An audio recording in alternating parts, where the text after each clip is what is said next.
La luz de la tarde entraba tamizada por las cortinas de la cantina, proyectando un tono cálido que, para cualquiera, pasaría desapercibido. Pero para Fina, ese rincón del edificio siempre había sido su refugio silencioso. Desde que descubrió su pasión por la fotografía, solía imaginar cómo la luz podía transformarlo todo. Un objeto común, un gesto fugaz, una mirada distraída. Sin embargo, hacía semanas que no se permitía disfrutar de esa sensación. Las críticas de la señora Almenar habían calado hondo, y sus recientes errores en el revelado le habían devuelto esa inseguridad que creía haber dejado atrás. Aquella mañana, sin embargo, había algo distinto en el aire. Fina no lo sabía, pero sus amigos habían estado tramando algo desde hacía días. Claudia, Carmen y Gaspar, junto con Marta, habían compartido miradas cómplices, conversaciones a media voz y pequeñas ausencias que ella había atribuido al trabajo. Lo cierto es que todos, sin excepción, se habían propuesto no dejar que la mujer que tanto admiraban se rindiera por unas cuantas piedras en el camino. Mientras terminaba de recoger unas tazas, Carmen se acercó con una sonrisa que no intentó disimular. ¿Tienes un momento esta tarde?, preguntó, fingiendo casualidad. Supongo que sí, respondió Fina, arqueando una ceja. ¿Por qué? No preguntes tanto, solo prométeme que vendrás, dijo Carmen, dándole un golpecito en el brazo antes de alejarse. Fina se quedó pensativa. Las últimas semanas, incluso Marta había estado más ausente de lo habitual, con la excusa de trabajo pendiente o reuniones imprevistas. Parte de ella temía que ese distanciamiento fuera una señal de que su relación también sufría el desgaste de su propio desánimo. Lo que no sabía es que, en una de las salas laterales de la cantina, se estaba montando un pequeño universo solo para ella. Claudia había insistido en que las paredes se cubrieran con tela blanca para que las fotografías resaltaran. Gaspar, siempre detallista, había mandado imprimir las imágenes en un papel de alta calidad y había seleccionado marcos sencillos, pero elegantes. Marta, en silencio, había pasado horas revisando cada fotografía, eligiendo aquellas que mejor captaban no solo la técnica, sino también la esencia de Fina, su capacidad para encontrar belleza en lo cotidiano. Cuando el reloj marcó las 6, Claudia la interceptó.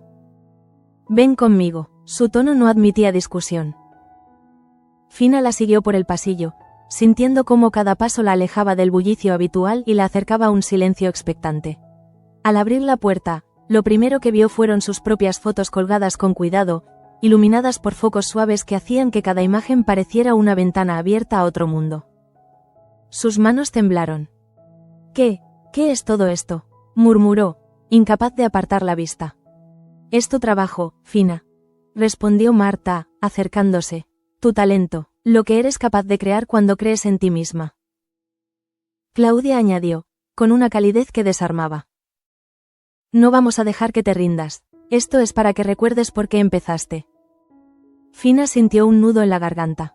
Reconocía cada una de esas fotos, pero verlas así, enmarcadas y expuestas, era como redescubrirse a sí misma. Recordó los momentos en que las había tomado. La risa de un niño en la plaza, la luz dorada sobre los campos al amanecer, la mirada pensativa de Carmen en un descanso. Eran fragmentos de vida que, de algún modo, había sabido atrapar antes de que se escaparan. Los aplausos la sacaron de sus pensamientos. No solo estaban sus amigos, también algunos clientes habituales, compañeros de trabajo y hasta Pelayo, que observaba con atención cada imagen. Él, que solía mantener una distancia cordial, se acercó con expresión seria, pero con un brillo distinto en la mirada. «No exagero si digo que tienes un ojo extraordinario, Fina», comentó, señalando una de las fotos. «Esto no puede quedarse aquí. Conozco gente que estaría interesada en tu trabajo. Déjame ayudarte a moverlo». Fina, aún abrumada, solo pudo asentir. Pelayo nunca se caracterizaba por halagar gratuitamente, así que sus palabras pesaban más que cualquier aplauso. En ese instante, sintió como algo se recomponía dentro de ella. No era solo gratitud, era la certeza de que, por primera vez en semanas, podía permitirse volver a soñar. Pero mientras la emoción llenaba la sala, en otros rincones de la trama, el clima era mucho menos acogedor. Mientras Fina aún permanecía en esa burbuja de luz cálida y emociones que la mantenía con la respiración contenida, en otro punto de la ciudad Irene caminaba con paso decidido hacia el despacho de don Pedro.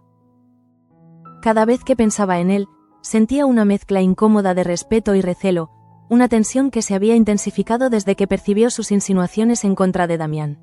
La advertencia de algunos allegados sobre que el empresario estaba interfiriendo en su relación no dejaba de rondarle la cabeza, y hoy no podía seguir evitando el enfrentamiento. Al llegar, encontró la puerta entreabierta.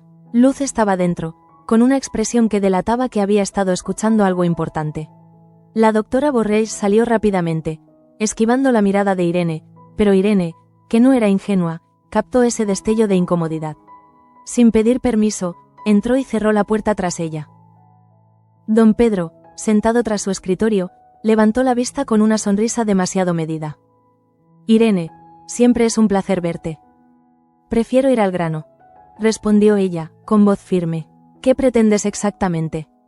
La conversación se mantuvo en un tono diplomático, pero Irene sintió que cada frase de él era como un hilo más enredándose en torno a su vida.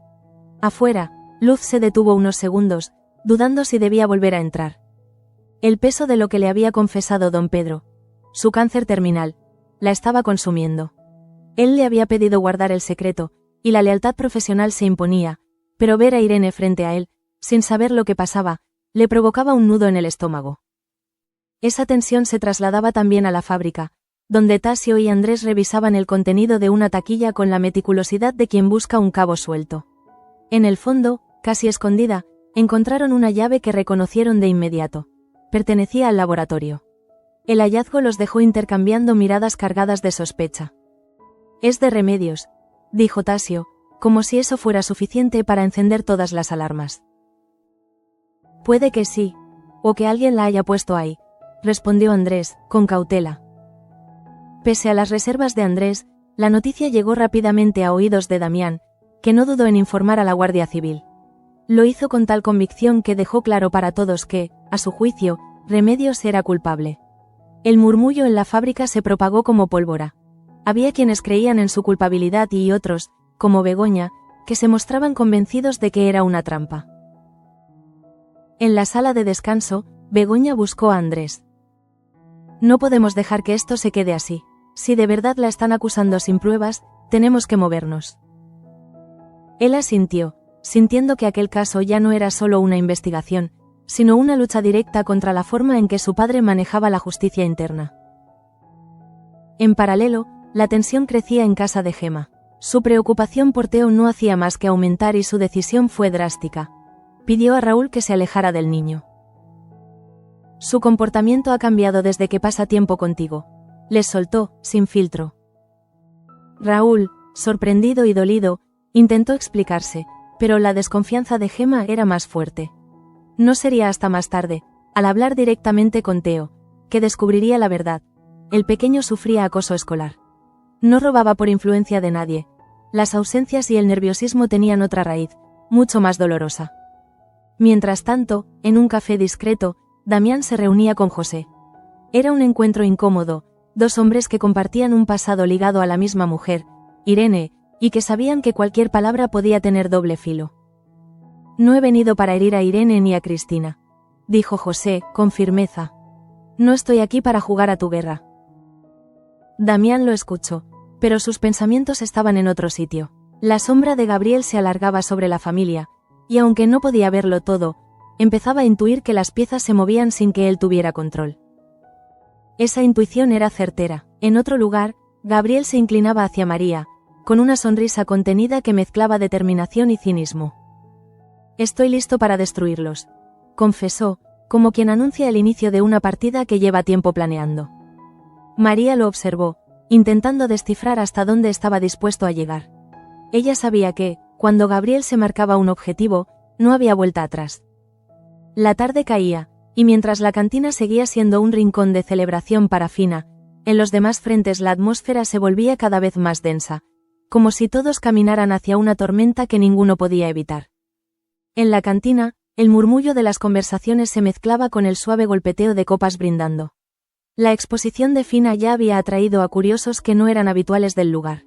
Algunos se acercaban intrigados por las fotografías, otros, por el simple hecho de ver a la joven tan rodeada de atención.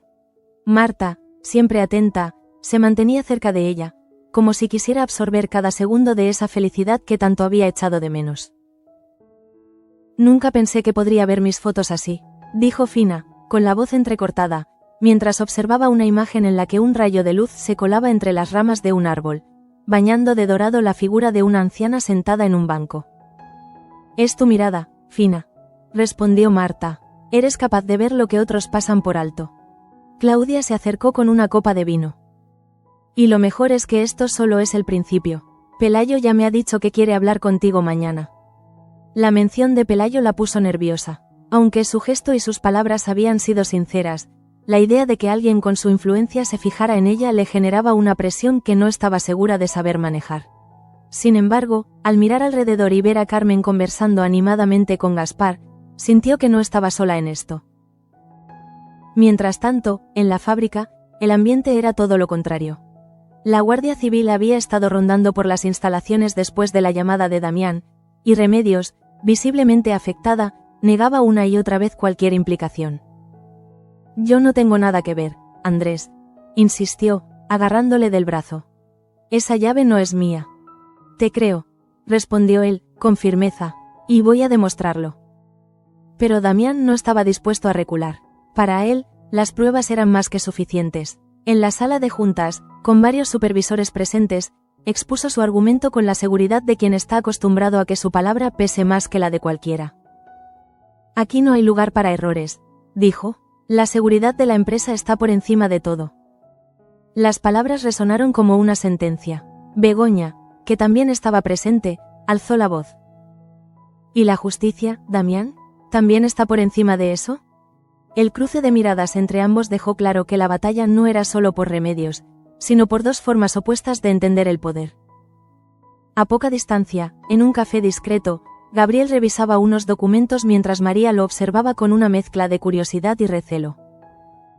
¿De verdad crees que podrás manejarlo todo?, preguntó ella, bajando la voz. Ya lo estoy haciendo, respondió él, sin apartar la vista del papel. Lo de Remedios es solo una pieza, pronto caerán las demás. En sus palabras había una frialdad que, lejos de asustarla, parecía fascinarla. María sabía que su lealtad a Gabriel podía costarle caro, pero también intuía que estar de su lado le daba un poder que nunca había tenido.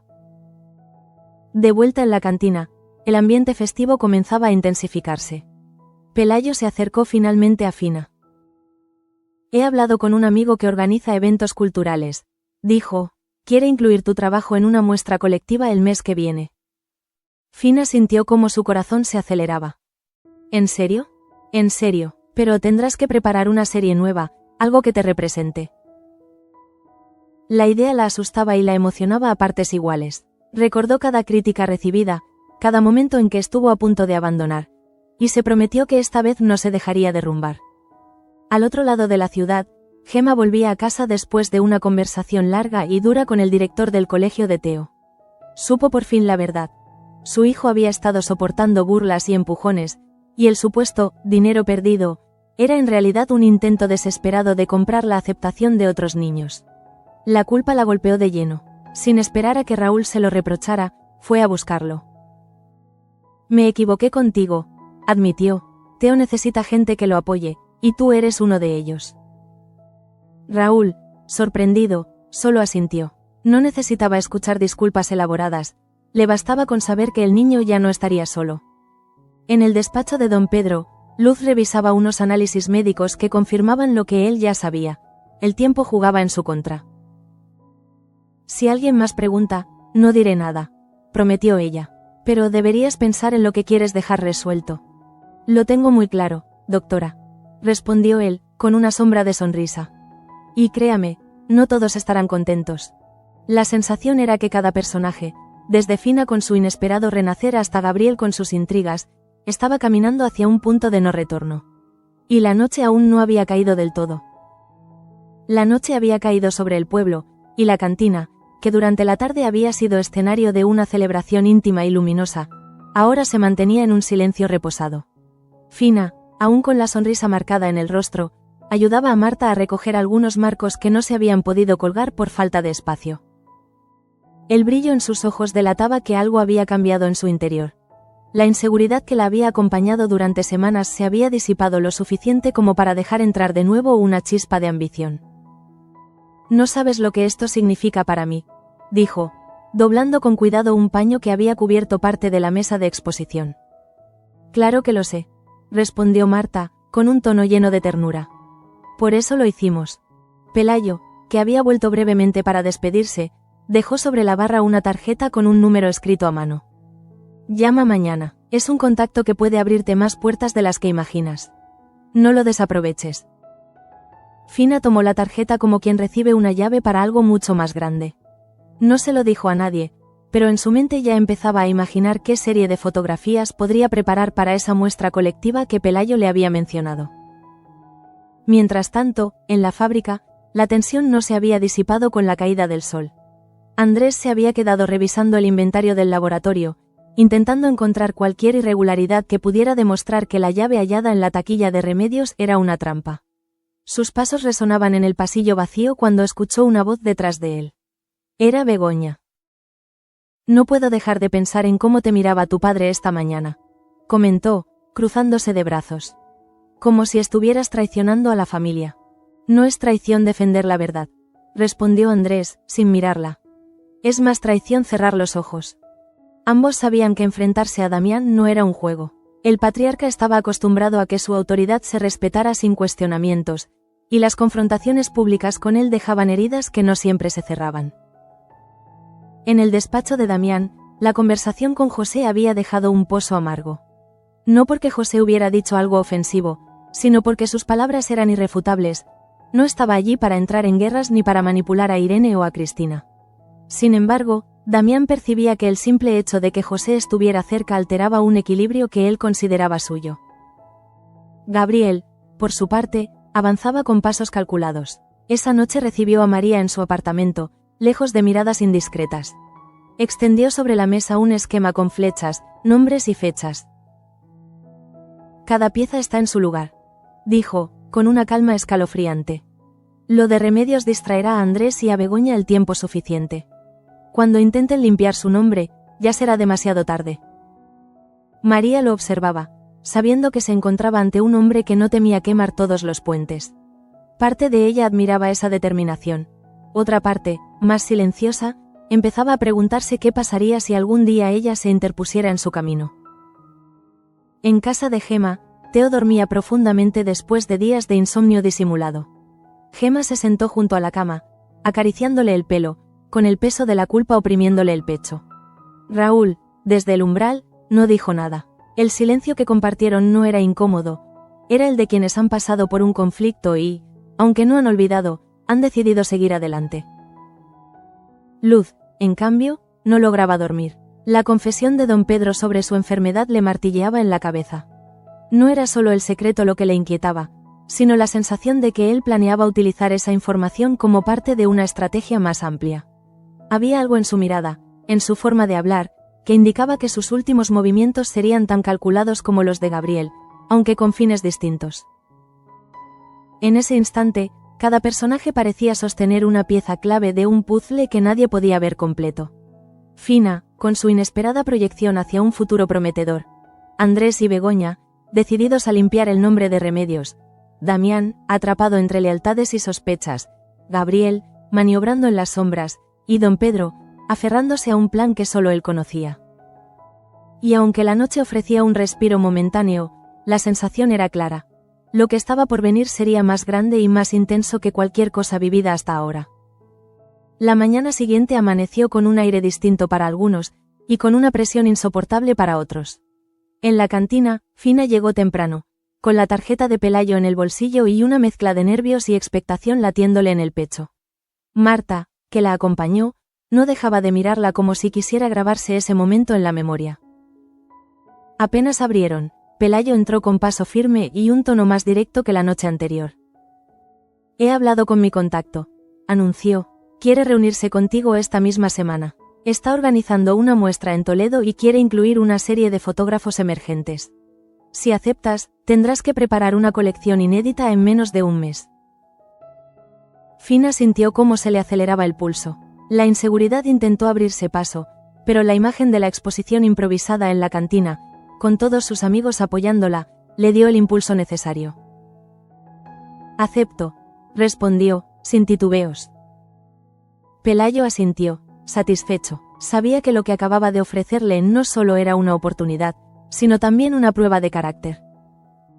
En la fábrica, la tensión se volvió insoportable. Andrés había reunido la documentación y las inconsistencias que encontraba en la acusación contra Remedios. Al entrar en el despacho de Damián, el ambiente se cargó de electricidad. «No tienes pruebas suficientes para arruinarle la vida a una persona inocente», dijo Andrés, lanzando un dossier sobre la mesa. «Lo que tengo es la obligación de proteger esta empresa», replicó Damián, con la voz grave. «Y no voy a permitir que la debilidad nos cueste más pérdidas». ¿Debilidad? Andrés dio un paso adelante. ¿Desde cuándo la justicia es debilidad? El intercambio fue breve, pero tan intenso que dejó huella. Begoña, que esperaba afuera, entendió por las miradas que aquello no había terminado. Simplemente se había pospuesto para un enfrentamiento mayor. En un lugar apartado, Gabriel se movía con sigilo. Había convocado a un par de contactos para formalizar la versión de los hechos sobre el sabotaje. Entre rumores controlados y documentos filtrados, estaba construyendo un relato que apuntaba directamente a Remedios, cerrando el cerco a su alrededor. María, testigo de cada paso, empezaba a comprender que el plan de Gabriel no se limitaba a ganar una discusión, buscaba reconfigurar todo el equilibrio de poder en la familia. Al mismo tiempo, Luz volvió a visitar a don Pedro. La conversación giró en torno a tratamientos, opciones y plazos, pero en medio de los términos médicos, él dejó caer una frase que la dejó inquieta. «Lo que voy a hacer antes de irme no será fácil de aceptar». Luz quiso preguntar, pero la forma en que él desvió la mirada le dejó claro que no obtendría más respuestas por ahora. En casa de Gema, Raúl pasó a ver a Teo después de la escuela. El niño lo recibió con una sonrisa tímida, como si necesitara asegurarse de que él no se había ido a ninguna parte. Gema, desde la cocina, observó la escena con un leve asentimiento. El muro de desconfianza que había levantado comenzaba a resquebrajarse. Ya por la tarde, Fina recibió un mensaje que la dejó sin aliento. La confirmación oficial de su participación en la muestra de Toledo. No pudo evitar buscar a Marta y abrazarla con fuerza. «Es real, Marta. Voy a exponer en Toledo». La emoción era genuina, pero en el fondo de su mente sabía que eso también implicaba un reto enorme. Tendría que compaginar su trabajo, la preparación de la colección y la presión de no defraudar a quienes creían en ella. Mientras tanto, en la fábrica, un murmullo empezó a crecer entre los trabajadores. Remedios sería citada por la Guardia Civil para declarar oficialmente como principal sospechosa. Andrés y Begoña intercambiaron una mirada silenciosa que selló su alianza. Estaban dispuestos a ir hasta el final, aunque eso significara enfrentarse de nuevo a Damián y, por extensión, a la autoridad que él representaba. El episodio se cerró con dos imágenes paralelas. Fina, sola en la cantina después de cerrar, acariciando la tarjeta de Pelayo y mirando sus fotos como quien observa un mapa hacia el futuro, y Gabriel, en su despacho, tachando un nombre en su lista con una media sonrisa, seguro de que la primera pieza había caído, y de que nadie sospechaba que la siguiente ya estaba en juego.